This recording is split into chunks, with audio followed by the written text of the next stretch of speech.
Patay ang usa ka person with disability kung PWD nga residente sa Purok 1, Barangay Managok, Malaybalay City, Bukidnon, human gibunalan og kahoy sa iyang kaugalingong igsuon kagahapon sa buntag Enero 27. Giila ang lalaking biktima nga si alias Redog, 54 anyos, suspek sa krimen. Ang manghod nga si alias Butchoy, 44 anyos. Subay sa report sa Malaybalay City PNP, naabtan na lang sa mga miresponding mga pulis ang biktima nga nagkadugo sulod sa balay ug wala nay kinabuhi. Kadugog na kaniadto ang kaning mga silingan nila, kaaway kaning ato ang kuan, kaning duha.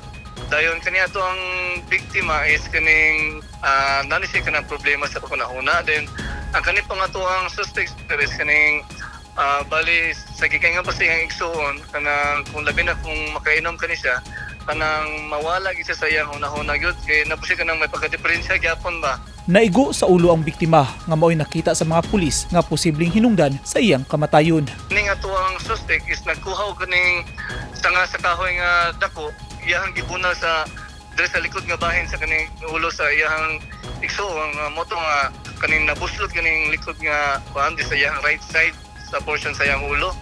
Nungdan nga moto nakadugo dahil moto pagresponde sa atong kapulisan dito atong buntag na pagka-report ito nga nagkatag ng kaning dugo dito kani ato ang biktima is patay na gid siya.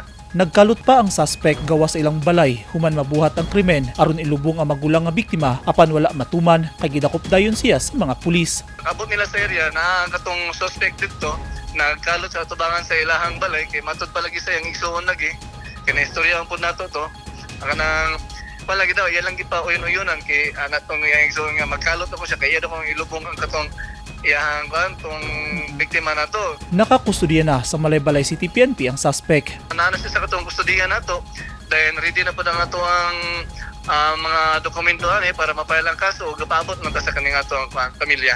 Pasakahan og kasong homicide ang suspek. Gihaya na sa ilang Pinoyanan ang biktima. Eugene Hinutan, Newsline Philippines. Stay safe.